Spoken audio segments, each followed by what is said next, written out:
Hi, and thanks so much for joining me for Everyday Vlogmas, Day 3.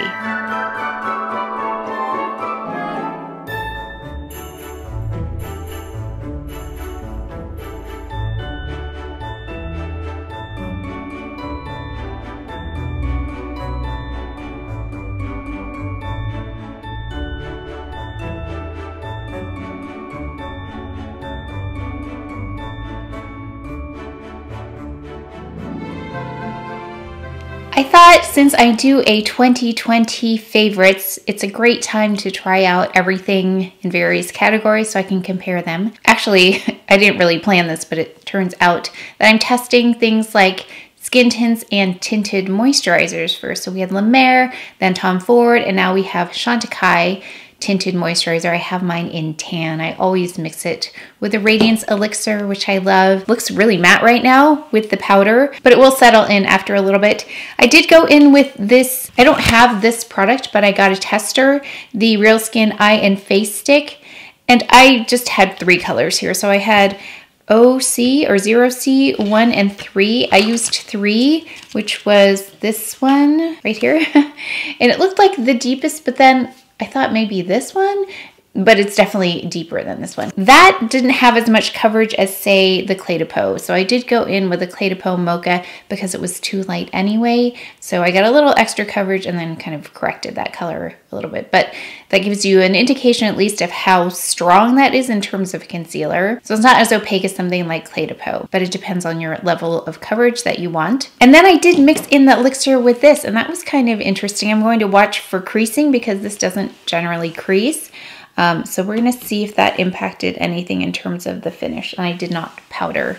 So it did thin it out a little bit, and I think you could see it gave a little bit of radiance, but it was much less dense, of course, when you mix in the elixir. Let's go ahead and open number 3.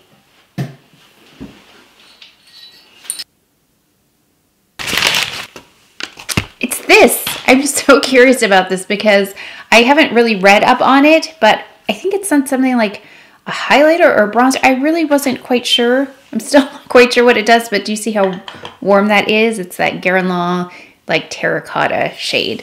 So let me just see what it says. It has a fragrance, of course. Emblematic benchmark of all Grwm bronzing powders is the terracotta powder. It is a very terracotta shade.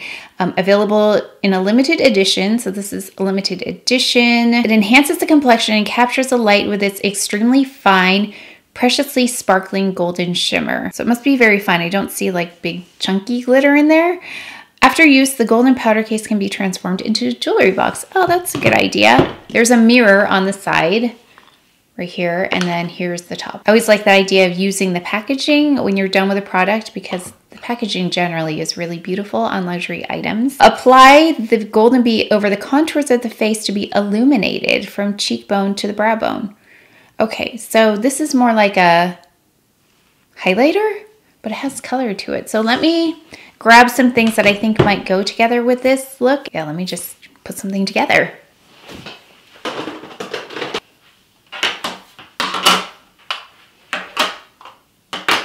Okay, I grabbed a few things. I grabbed the Grwm bronzer. I thought that would go well with this, of course. And then I picked the Dior Mitsa. I haven't had a chance to use this as much as I wanted to. And the colors are just so pretty. I think it'll be a nice kind of warm, natural complement to the terracotta. I picked the blush In Love by Chanel because it has that warmth to it as well. This one smells really good too. I also did pick up 68 because I already know there's shimmer in here, so we need to bring this down a little bit in the front. I already have a little bit of the Hourglass primer on, so let me get some brushes. Let's start off with this peachy shade on the lid. Let's go in with the mocha shade here.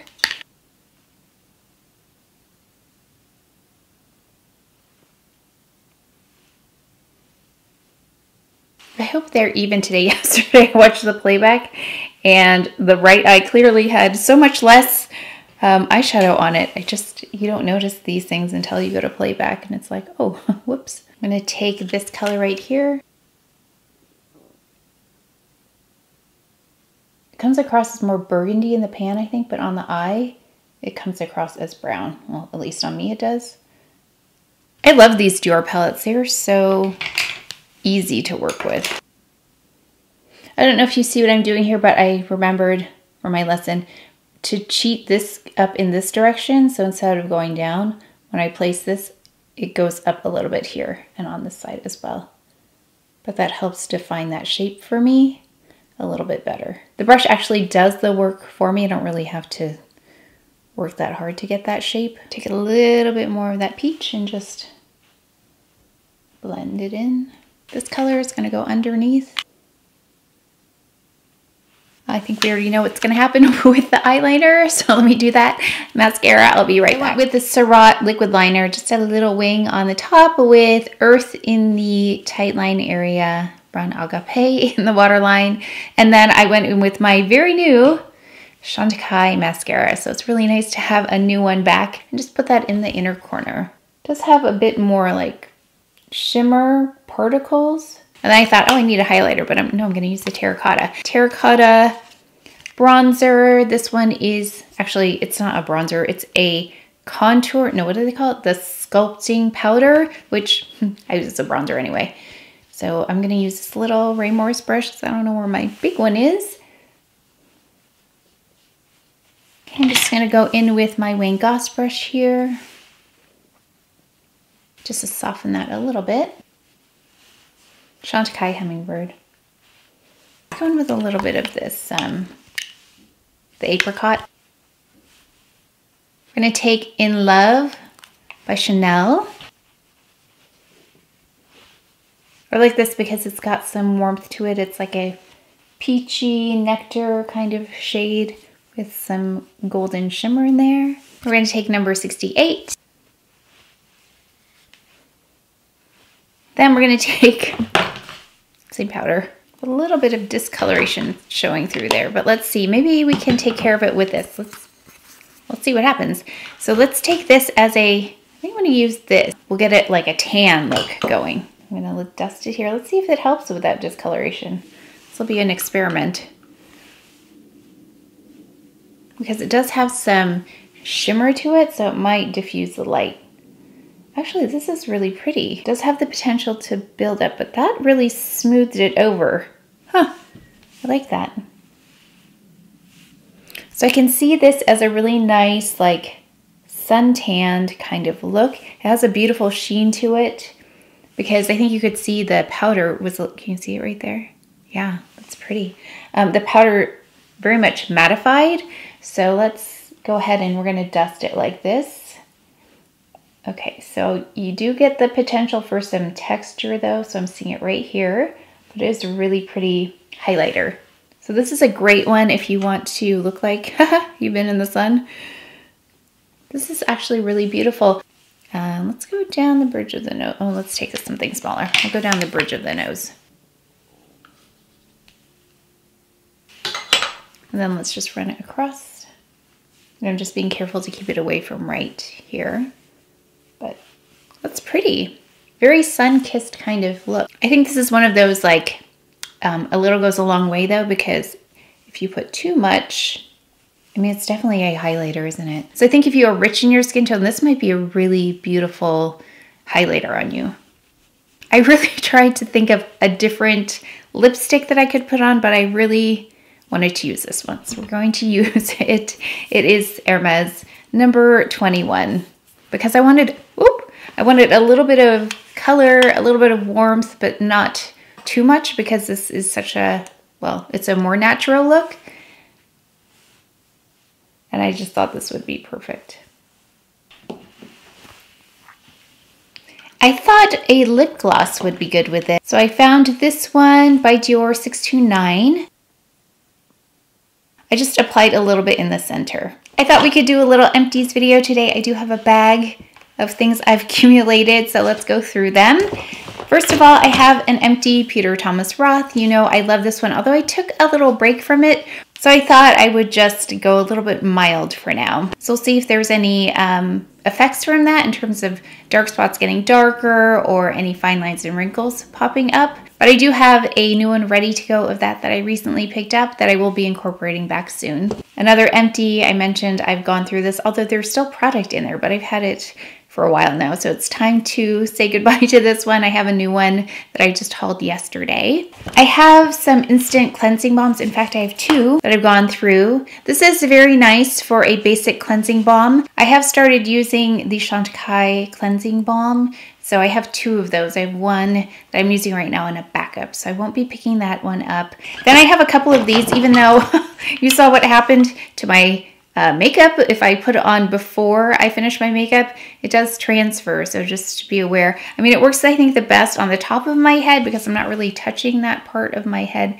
Although I've said it before, if you have glasses that you put on your head, you're going to get some on those nose pads, and once you put your glasses back on your face, you'll end up with a couple of marks here. So just be aware it doesn't completely set. But I have mine in black brown, but it's just a quick fix, especially up here, especially for filming videos. I don't really wear this unless I'm filming videos. So that helps in between salon appointments because they're kind of sporadic right now. Then I have this Christophe Robin, the sea salts. It says cleansing purifying scrub with sea salt. This one, I love this smell. The only thing I was disappointed in is that it says it has like sea salt in there, but I don't really get them to the level of my scalp for some reason. And I really tried like going in the side. I really tried to work it in there. I wish I could feel the salt particles a little bit more closer to my scalp. So that's something that I don't know if it's an application thing on my part, but I'm really trying. But I like the way it cleanses. It says it's a purifying scrub, and it is for oily scalps. And I think that I must have a more oily scalp because I don't like dry shampoo, and I feel like I need to wash my hair every day. I don't use this every day though. I use it once in a while. It says a purifying, moisturizing, and soothing shampoo ideal for detox or post-coloring treatment. Scalp is soothed and rebalanced. It regains freshness and comfort. Hair shiny, feels amazingly clean for a long time. So yeah, it's a nice like deeper cleanse for my hair because I'm using the Aveda shampoo right now, and it does a nice job of cleaning. I just feel like sometimes I want it a little bit more squeaky clean than that. And then I have this, the Color Science. It's the medium sand. It has SPF 20. And so I've gone through this. What I like to use this with is the Color Science Even Up product because that one puts down a nice, really nice base SPF 50 with some other things in there that help with the dark spots. And then I like to go over it with this. So on a day, especially when I go for a walk, that's what I'll put on. I will put on the Color Science and then finish off with this just because I want to get as much sun protection on there as possible. So I do use this, just not regularly. It's if I go outside and take a walk, usually is when I'm wearing it. And then we've got a couple of Wonder Brow products. I feel like they're not lasting me as long anymore.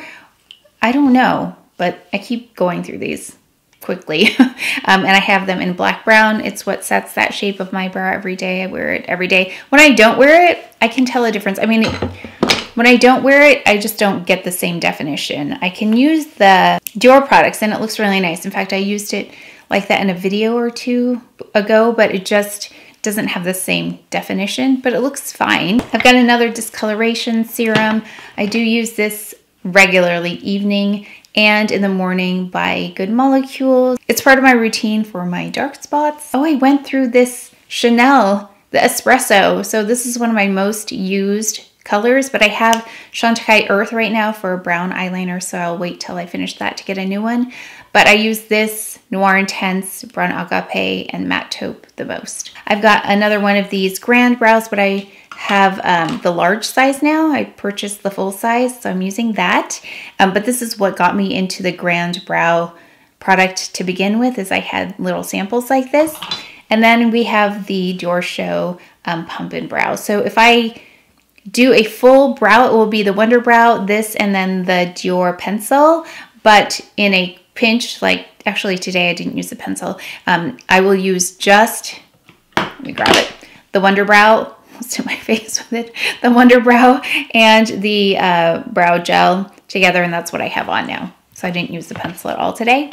But that's it for my empties today. I always feel better when I do this video because then I can get rid of them because I just collect them until I make an empties video. Thank you so much. I was looking at the comments coming in for charity, so keep those ideas coming. So far, some really great ideas. But that is it for today's video, so please take care of each other. Stay well. If you enjoyed this video, if you learned something, please give it a thumbs up, subscribe, and I will see you tomorrow.